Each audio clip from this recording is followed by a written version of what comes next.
Here's Dick Powell as Richard Diamond, private detective.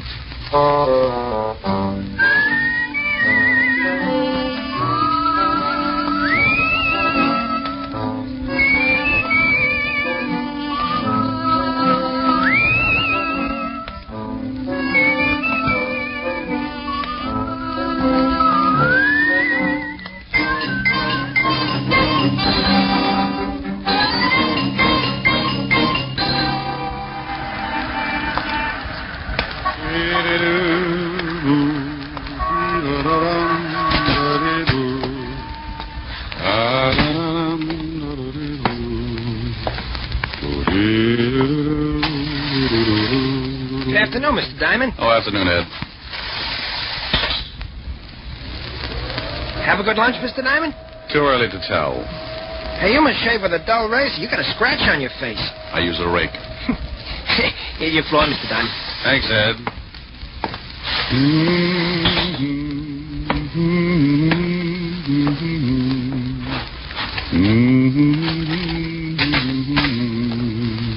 Well, customers. Good afternoon, gentlemen. What can I do for... Oh, that was nifty, Ziggy. Is that Diamond? Yeah, Chino. That's him. Pick him up and drag him over to the chair, Ziggy. Sure thing, Chino. He's really out. Yeah. See if you can bring him around. Be a shame if he missed anything. Chino, would you mind holding my ash can handle? It might break his jaw. A pleasure, Ziggy. Diamond. He looks like he ain't gonna make it. Maybe you slapped him too hard. You hurt me, Ziggy. You know how careful I am. Here. Try this pitcher of water. I felt like I was lying in the middle of a crowded sink and someone had piled all the dishes on my head. They turned on the faucet and I floated up with a dirty coffee cup and took a look around. I treaded water and squinted through my dewy eyelids at two of the ugliest dishwashers I'd ever seen. He's twitching. Oh. See, Ziggy, he's just lazy.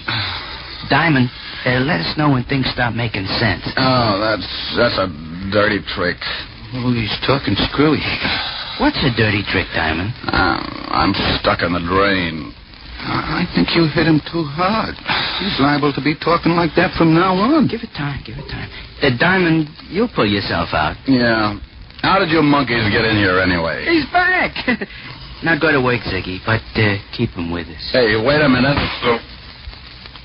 Oh! That's enough, Ziggy. Can you hear me, Diamond? He don't like it. He's gonna be hard to get along with. Belt him across the ears. He'll listen. Hear me now? He's nodding his head. I guess he wants to keep his mouth shut so the teeth don't fall out. Fine. Now listen, Diamond.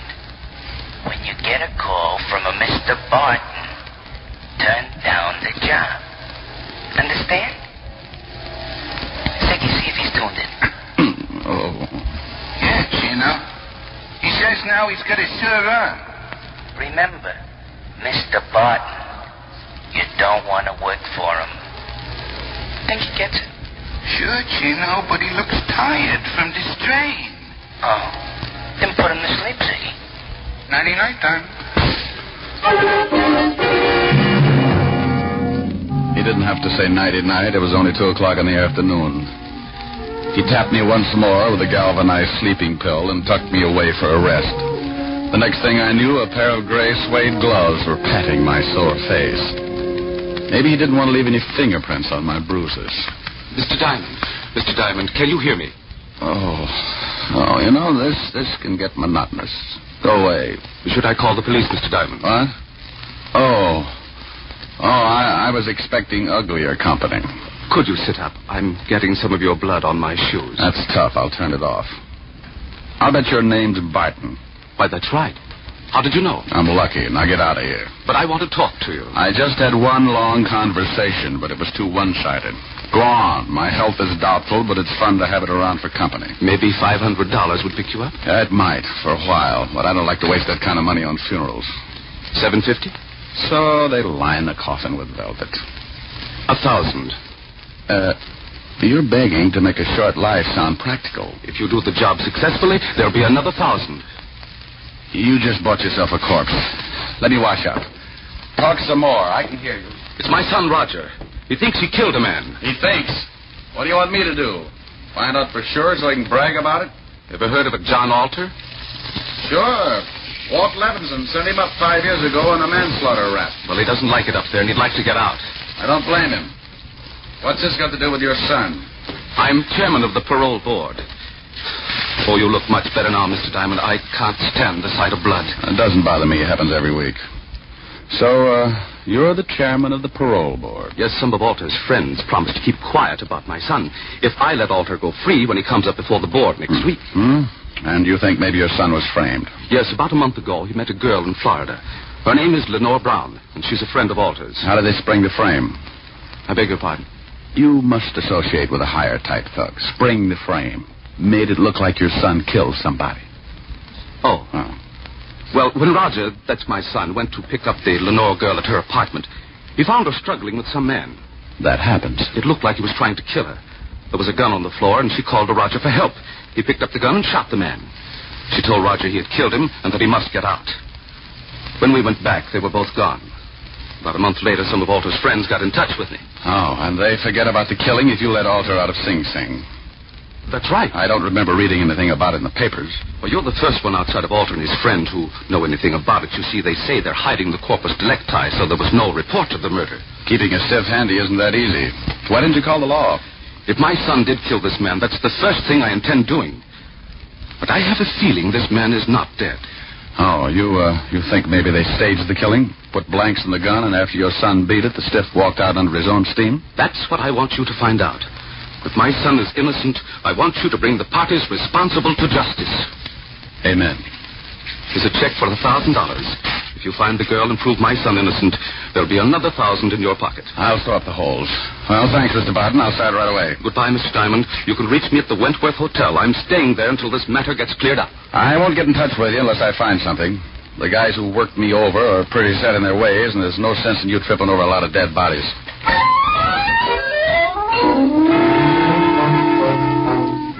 I looked at the $1,000 check and thought about the beating the two polite gunsels had given me. It was a toss-up. If I'd spent the $1,000 like I knew I would, I'd be dead anyway. The two goons were probably still hanging around my building, and if they spotted me, they'd guess I'd taken the job. When I get more than $10 in my pocket, I smile all over. I went out the back way and through the alley. Had to start somewhere, so I headed for the 5th Precinct Police Station. When you're looking for a killer, homicide's got all the road maps on murder. An old friend and ex-partner was in charge. The men who worked the detail called him Lieutenant Levinson, but he had a couple of friends who still called him Walt. I was one of them. You earn that right when you work for a guy for 6 years. After I left the force, Walt started doing a solo, but he now had a sergeant who stumbled around after him. His name was Otis, and he had the biggest feet in the state of New York.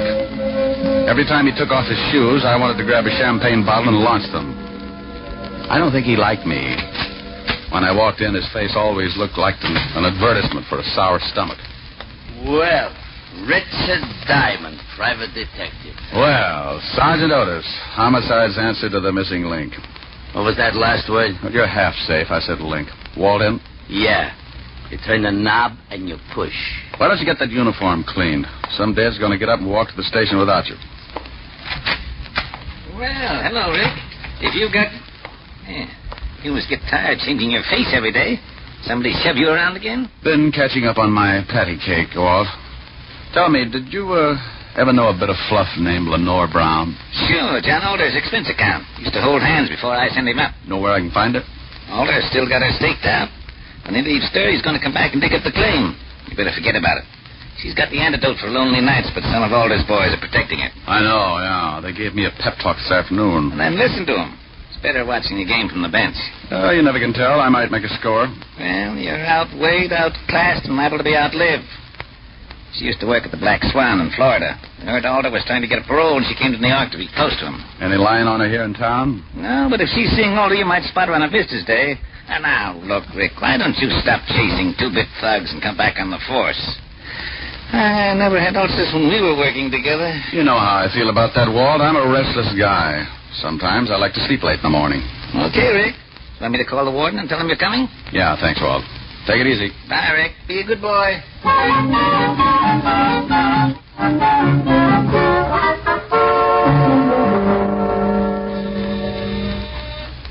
Yes, Paul? Mr. Richard Diamond to see you, Warden. Oh, send him in. You can go on in, Mr. Diamond. Thanks, Paul. Well, Rick, how are you? It's been a long time. I know a lot of guys who wouldn't like to hear that, Warden. How are you, Jim? That's right. What's on your mind?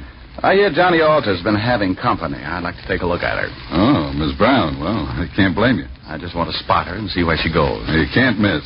If she walked through the yard, there'd be a jailbreak tomorrow. What time are visiting hours? Well, if she's seeing Alter today, she should be downstairs right now. Pardon me a second. Yes, Warden. Paul, has Lenore Brown come in today? Yes, she has, Warden. She's in seeing Alter right now. Thanks, Paul. She's downstairs, Rick. Like to take a look? Yeah. I'll have Paul take you down. On second thought, I'll go myself.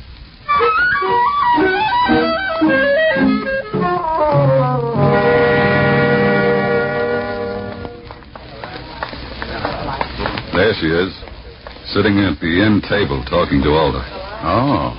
Now I know why Alter needs a lot of money. She's wearing enough mink to carpet Radio City. You should get a load of her on a warm day. Coat doesn't stop me.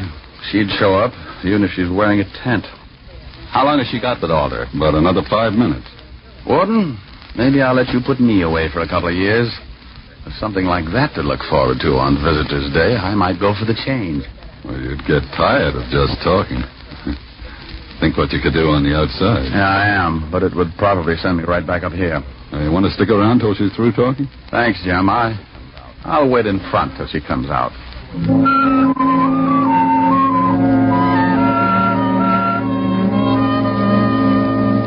I hung around by the big gray buildings until she came out. She walked over to a long white convertible and got in. Now I know what the guy meant when he wrote, "Ask the man who owns one." I decided to let her buy me a new fuse, and I walked over to the car. Going to town? Oh? Back up 3 feet and I'll let you know. Okay. Mm-hmm. Your tailor couldn't do all of that. Thanks. Get in.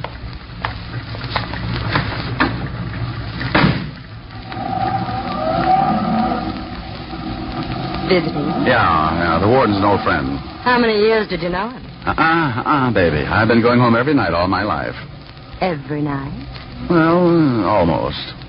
What do you do with the almost? Depends. Everybody likes something different. You must get tired thinking up new ideas. Oh, I don't think much. It's more fun being surprised. Hey, what are you stopping for? We just got started. Surprise? Oh, yeah. And the nickel-plated one. Look, baby, you don't have to pull a gun. If I'm getting fresh, I'll get out and walk. You'll sit right there, Diamond. Oh, name dropper. Mm-hmm. Expecting company? Mm-hmm, and you've met them before, honey. That's nice. I wouldn't want you to get stuck with the introductions. That's your friends coming along in that car? It should be. Now hold real still. They'll only shoot you this time. Sometimes you're lucky. When a dame's got a gun on you, you don't stand much of a chance unless she's got her mind on something else. This one did. And when she looked up in the rearview mirror to make sure it was her boys, I tagged her. My 2 playmates were just pulling up in the green sedan when I went out of the car like a dry transmission. There he is. He's sliding up. Nail it. He let go just as I dived off the side of the road and hit the center embankment. I rolled to the bottom and came up looking like an exhibit for smallpox. He's down the hill. Go get him, Ziggy. There was a line of trees just off to the right, and I got to them just as Ziggy tried again. He needed a rifle. I was running through the trees then, and I could hear Ziggy somewhere behind me, falling all over himself. I pulled my gun and thought about waiting for him. I could give him so many holes he'd whistle in a high wind, but I had another idea. I stopped and listened. He's around here somewhere. Well, come on. We'll spread out. That tore it right down the middle. They were somewhere behind me, and both of them were looking. I got him. Oh, I got him. Get off of me, you million. Get off. I got on a new suit. Oh, my deepest apologies, Gino. I thought you was Diamond. Can't you tell a difference, Ziggy? He's got on a blue suit. Oh, I'm a little colorblind. Now let's find Diamond. They started hunting again, and I cut off to my left and headed back to the highway. I reached the hill that sloped down from the highway, and I went up fast. The cars were about 100 yards down the road, and I used my last lung getting there. Lenore was still out, just like I'd left her when I put her to sleep. I went over to the Gunsel's car and lifted the hood. Chino and Ziggy could apologize all night while they looked for a new distributor. I went back to the white convertible with the unconscious nylons and got in.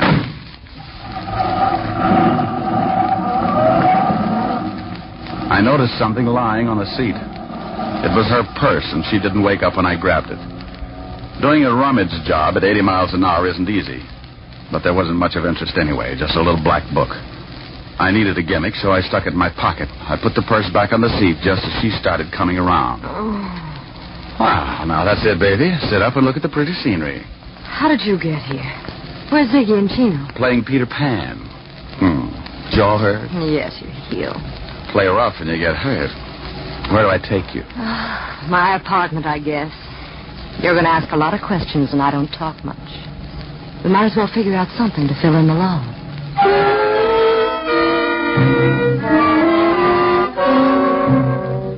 I drove to her place on East 51st and walked her to the door.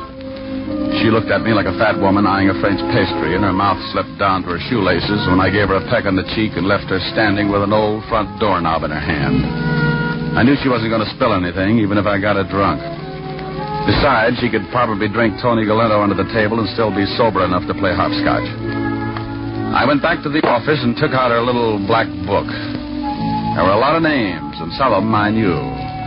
Chino, and after it, likes his work. And Ziggy, and after his name, has own gun. Yeah, Richard Diamond, too.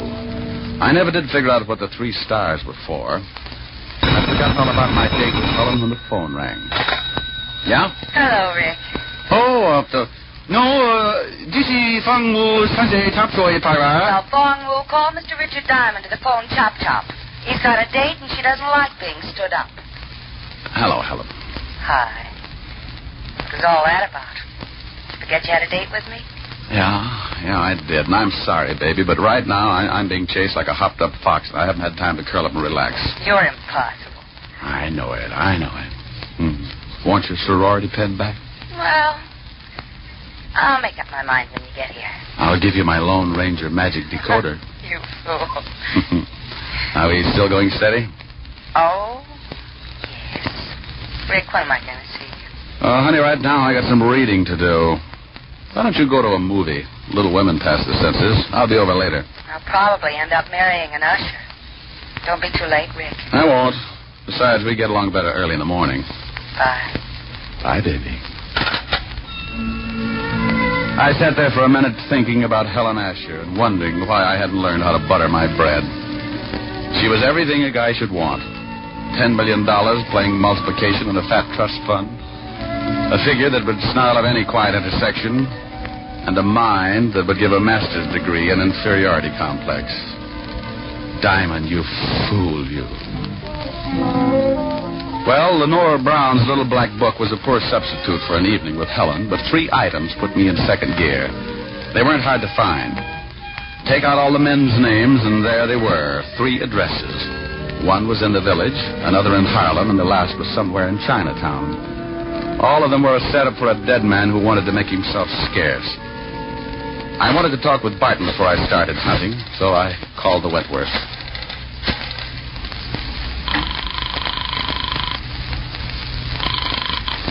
Wentworth Hotel. Mr. Barton, please. Yes, sir. I'll ring him. Hello?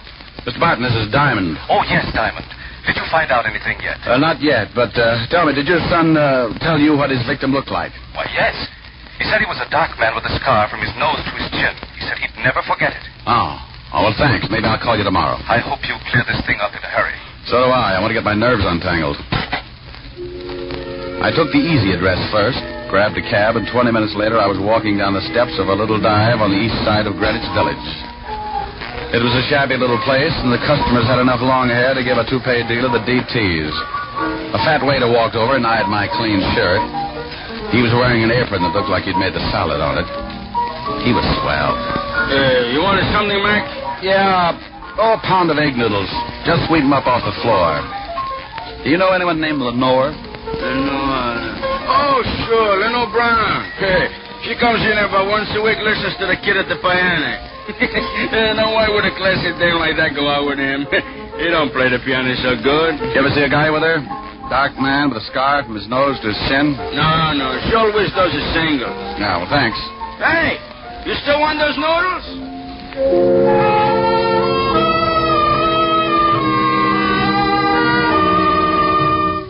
I walked out, got back in the cab, and marked off Greenwich Village in the little black book. The second address was on the fringe of Harlem, the Hill, they call it. The night was black, and the fog had rolled in off the East River and staked out a claim all the way to Lenox Avenue. As I walked up to the old brownstone, my nerves started screaming SOS. I stopped cold and looked down at two gleaming eyes, like two pieces of polished glass shining in the glare of the dim street lamp. As I got used to the darkness, I could make him out. He was a big, white, battle-scarred bulldog, and he had some ideas of his own. He started shuffling in slowly, jerking back his lips and showing a row of white teeth. Hold it, Lucifer. I hadn't heard him come out on the porch. He was a big man wearing an off-white undershirt, and from what I could see, he looked meaner than his dog. The animal stopped, but he kept facing me, showing off his toothpaste smile. He won't hurt you, mister, unless I tell him to. Well, think about it for a while. I'm a poor substitute for horse meat. What do you want? Do you know a Lenore Brown? You a cop? Shamus. Beat it, Lucifer. Thanks, pal. I couldn't hold my breath much longer. You can come up on the porch. You're looking for Lenore Brown, huh? Yeah, know her? I met her. My wife works for her. Is your wife in? Yeah. Esther! Yeah? Come here. Some private dick wants to talk to you. She's Miss Brown's private maid. Yeah. Your husband tells me you work for Miss Brown. Yeah, what's she done? She got many friends? Men friends. Yeah. You know a dark man with a scar? Oh, sure, I know lots of them. What are you talking about, woman? Oh, I meant someone who Miss Brown knows. What did you mean by that, mister? Look, I really don't know anybody with a scar. Now you better beat it. Yeah. Get moving. And I want to talk to you, woman. Get in there. Yes, honey. I knew she was going to get bruised, but he looked rough enough to cut my windpipe, and I wanted someplace to pour my coffee down in the morning. So I got out of there fast and headed for the last address in the little black book. The place was on one of those narrow, dark streets. It was so quiet you could hear yourself change your mind. A sign above the door read Tangy, so I pushed it open and went in. If I didn't find the man with the scar here, I was out on strikes. It was a little restaurant on the bottom floor of a two-story building. A quiet waiter slipped up and showed me to a booth. He shoved the menu in my hand and disappeared before I could ask him anything. The place was empty except for an old couple sitting near the door. The waiter said something to them, and they looked quickly over at me, and then they left in a hurry. The room was completely empty now. Even the waiter had disappeared. I looked up at a flight of stairs at the far end of the room. A pair of very healthy ankles came into view, and they were holding up a pair of legs that ran my blood pressure up to 190 again. I eased my gun out and held it under the table. Lenore turned the corner and started down toward my booth like a loose snake in a rabbit pen. Mind if I sit down? It's your party. Shame on you. Don't you know it's not nice to pilfer a lady's handbag? Now, Mama will have to thank. Looks like the last address paid off. If you're buying shrouds, it did. Where's the guy that young Barton was supposed to have killed? Upstairs. But he's very unsociable. Hates long conversations. I only need a couple of lines. He can't even do that. He likes to keep on breathing. Old man Barton figures Alter framed his son. He's not going to let your boyfriend out of Sing Sing until he finds a man with a scar. Think he can do better than you did? Well, I found him. Was it worth dying for? I don't know. I can tell you better after I talk to him. Mama's going to have to spank sooner than she expected. Come in, boys. Well, look who's here. Are Mama's two big idiots out collecting blood again? Where are your buckets? Oh, he's bitter. Present! You've met Chino and Ziggy before, haven't you? Yeah, on the end of a fist. They want to show you the town. I know the beat. I'll bet you've never seen it from the bottom of the East River. No, but if you'll put on a bathing suit, I might buy the idea. Too bad we'll never make the beach together. I'd like to show you the sights. Boys, you better help Mr. Diamond out of the booth. I think he's stuck. You know how it is. The boys like to keep moving. So do I. I shot once and caught Ziggy in the stomach, and I dumped the table over on Chino. He grabbed like he was going to waltz with it. I didn't even have to get up. I just shot him through the cover chop. Lenore was out of the booth fast and running for the stairs. Look out, Tony, look out! I caught up with her at the foot of the stairs, and as she started up, I saw him, standing on the upper landing, scar and all meaning gun in his hand. He missed me, but nailed her halfway up. She spun around and fell all over me. But I point a gun pretty good from a prone position.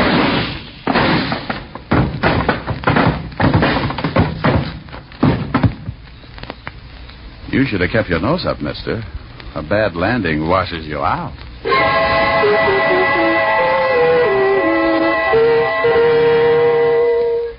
I called Lieutenant Levinson, squared myself. Then homicide came down and cleaned things up. They were all dead, and I figured I never would reach the beach anyway. I phoned Barton, who took his son down to the morgue to look over the night's take. Young Barton identified the man with the scars, the one he thought he'd killed. They gave me the notch, and I made another call. This time to a pair of silk pajamas with an understanding heart. It was late, but I was hungry. Oh, good morning, Mr. Diamond. Isn't it rather late to be calling? You know something? You're right, Francis. It's 2 a.m. Time for all good butlers to be Betty by. Miss Helen is in the library, but I'm not sure whether she wants to see you. Well, you just run along and get some sleep. I'll find out and let you know. Very good, sir.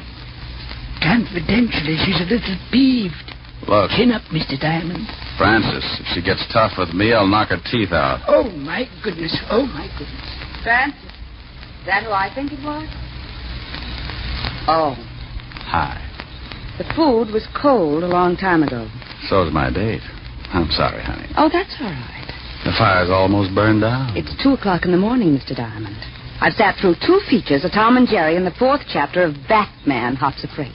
Come on, don't scold, baby. I haven't in weeks, but I've been rehearsing this for the past 2 hours, and you're going to listen. And that's another thing. You never play when I want you to. Only when I've got you on the carpet. That sounds like fun. Now, stop being glib. If you think for 1 minute you can charm me... Powder your face with the sunshine. Put on a great big smile. Now, stop that and listen to me. Okay, I'll shut up. Well, go on. Oh, now you made me forget what I was going to say. Well, if you can't remember, honey, hold a good thought.